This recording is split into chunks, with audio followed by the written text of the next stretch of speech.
Next topic is Ukraine, which has had a surprise incursion into the Russian Kursk region last week and has shifted the course of this war almost 2.5 years in after long periods of stalemate.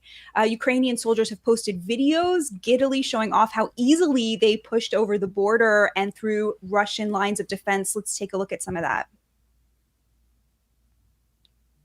Into Russia, what Ukraine says is about 390 square miles. Ukrainian soldiers show off their operation with video, selfies, playing, and driving heavy metal. They advance through territory thinly defended, but there's been a fight. Ukrainians pulled the flags off Russian soldiers' helmets they just killed by the side of the road. And Russian soldiers have been captured and driven back into Ukraine, what President Volodymyr Zelensky calls an exchange fund. And we also have some disturbing images of Russian POWs that were published. You can take a look at those.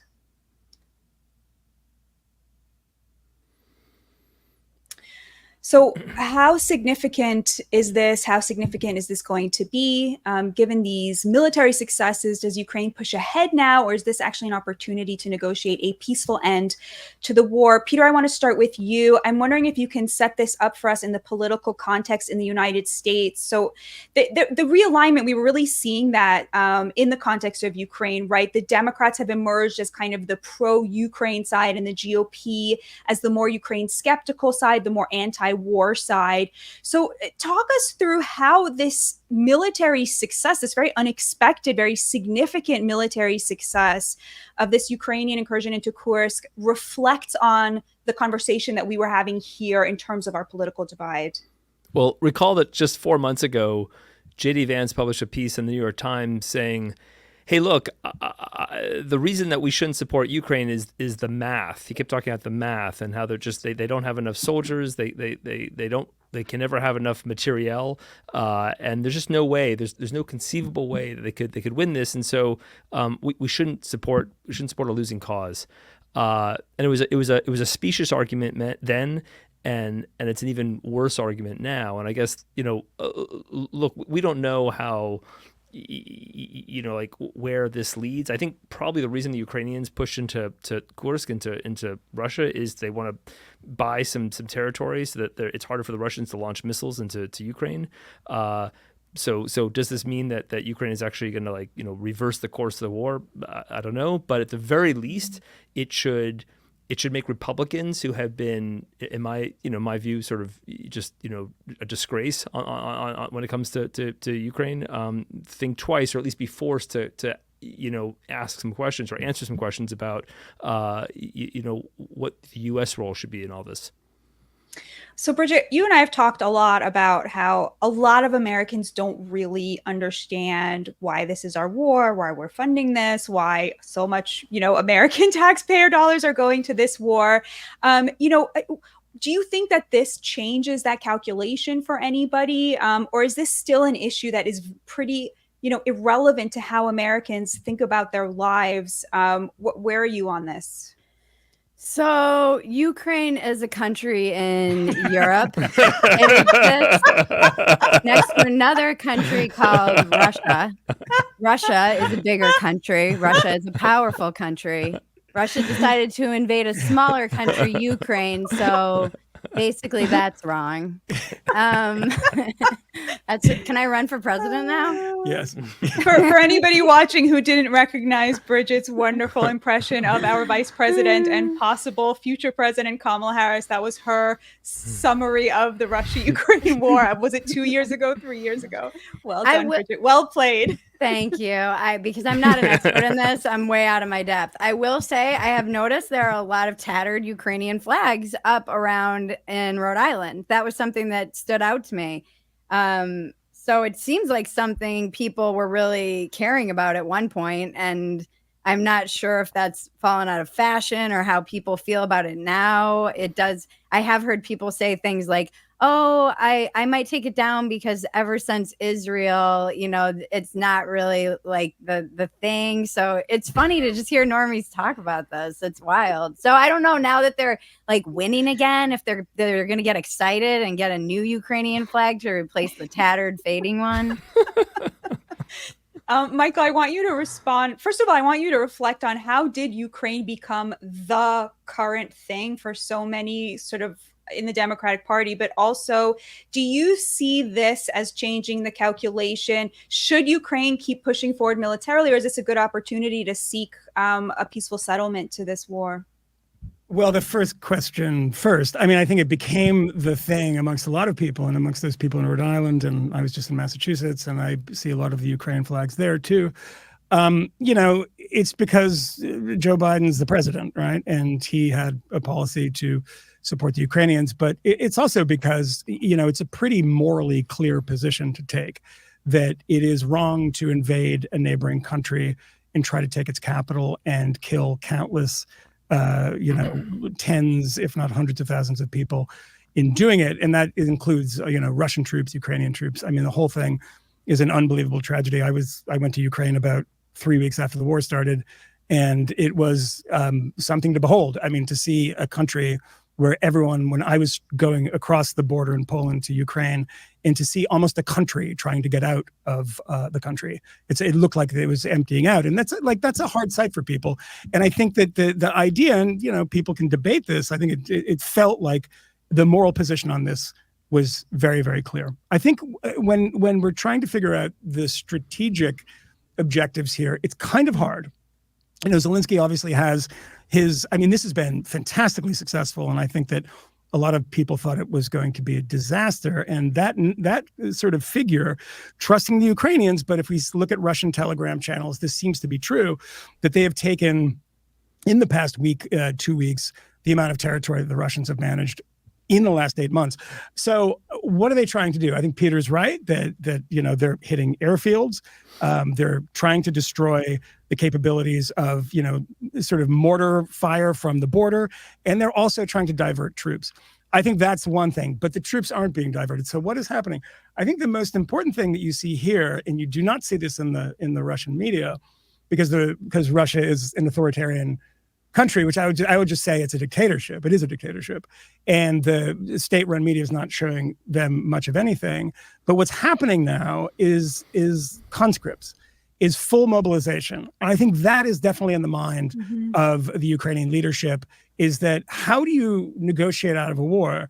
Well, you have to have something to negotiate. You have to, negotiate some territory. So now they're trying to take some territory. The stalemate thing isn't working for them when it comes to negotiations. There's nothing to negotiate, right? We're going to stay in the same place.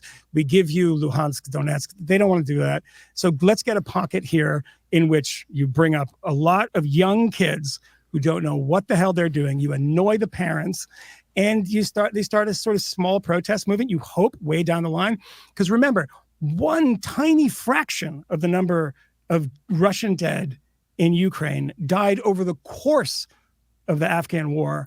And that the pressure from parents in the Afghan war really, really affected the leadership of the Kremlin at that point, Gorbachev. And when they ultimately pulled out, it was 87 and 88. It's like that was because public opinion was not behind it.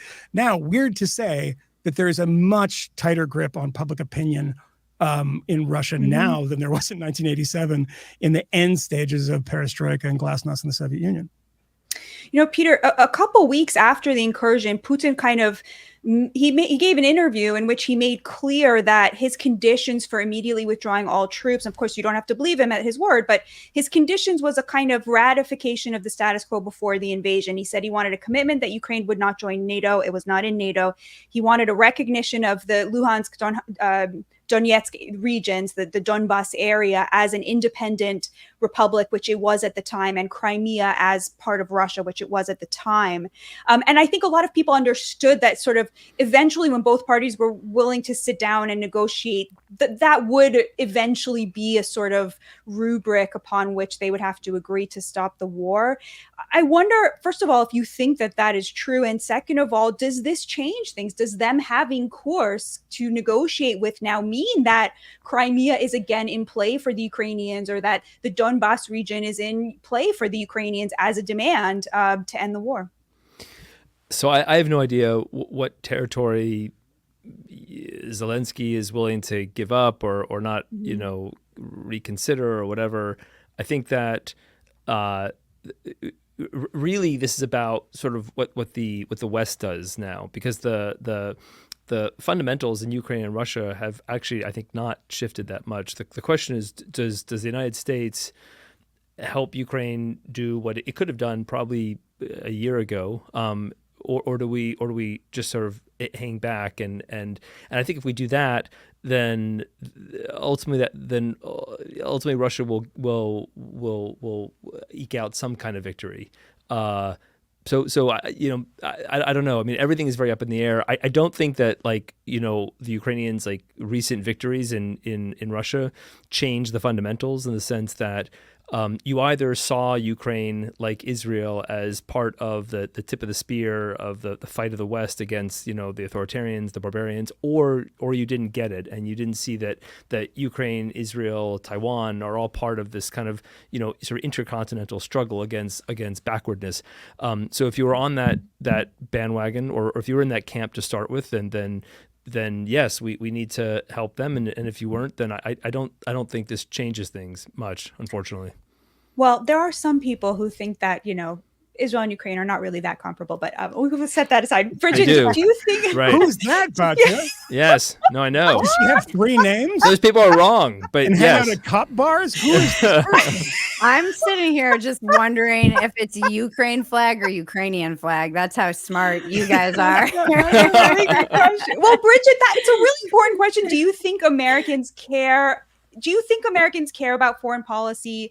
Do you think, some people feel like they should care. I think they really don't care about it at all, especially when, inflation is this high. It's so hard to buy a home, especially when kitchen table issues are so pressing. And I think we're seeing some of that, there's been this sort of interesting breaking apart of the intersectional left now that Kamala Harris is on the ticket, where a lot of Black activists are sort of quietly taking the Palestinian flag out of their bios and getting annoyed at the pro-Palestinian protesters for ruining her moment, right? And there is this feeling of well, why should we have really pressing issues here? Or do you think it's important for Americans to weigh in on foreign policy? That's interesting that you say that, because I do think the people who care that I've noticed, who I do believe genuinely care, they're boomers. They're generally more well off. So they are the people who truly kind of care and are invested more in foreign policy. I don't know if that's a generational thing. I do see kind of the new right not care. They're isolationists. We shouldn't be involved in any of this stuff. And I think that trickles down to the younger generations who aren't as well off and haven't really been that invested in foreign policy, because the boomers kind of grew up with this. I don't know that the younger people did they? The millennials and I don't know. I think that's exactly right. It's really smart, Bridget. Yeah, I never really thought is. of that. Yeah, because for someone of my antique generation, is that when we grew up in the Cold War, that was the global struggle, right? That was the global fight, and you have people that are in the kind of new right or the more populist right who reference Reagan. I saw this at the RNC when we were all at the RNC, and I'm just I don't know what Reagan you're talking about here, but at the same time, to Batya's point, the kitchen table issues were very different then. That was an economic boom period. And I think it is right. When you don't have the kind of homeland attacked like you did after 9/11, people talk about Iraq, and it's very, very funny that they don't remember the opinion polls about Iraq in 2002 and 2003. They were very, very pro-war in Iraq. And everyone says, well, it's because the media was complicit. It's it was not that. It was post 9/11. People in America wanted to kick some ass, and that just doesn't really happen anymore because we live in a different world. And I want to say before we move on from this topic, I think it's important to point out the state of the government in Russia. And this is not to say in any way that America should be spending its treasure and it's sending its young men off, or even sending its weapons out to Ukraine. That's a perfectly legitimate debate. And I think that I'm actually somewhere in the middle on it. I kind of vacillate on it. But what I've seen And I've even seen people online and people who are way too online who will know who Michael Tracy is. I mean, Michael Tracy, who's about as opposed to this war as possible, saying, you know, a lot of you guys are a little too pro-Russia for my liking. And for those people, I just want to point out that this is a government that we just exchanged people who were actually guilty of crimes for people who had been held hostage, right? That happened.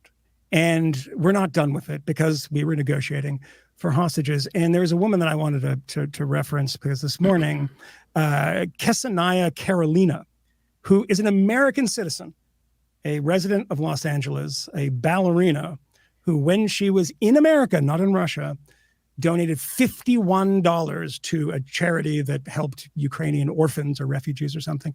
And she went back to Russia to see her parents, and she was arrested for supporting a terrorist organization or some such nonsense. Oh, no, treason, I think was the actual charge. Treason. And they sentenced her today to 12 years in jail for giving $51 in America, not even a quote unquote crime that was committed in Russia. And that is, I think, all you need to know about the hideous, monstrous regime that rules Russia right now. Anyway, I wanted to end on that, but let's not end the show on that because that was a little grim. That was a little dark.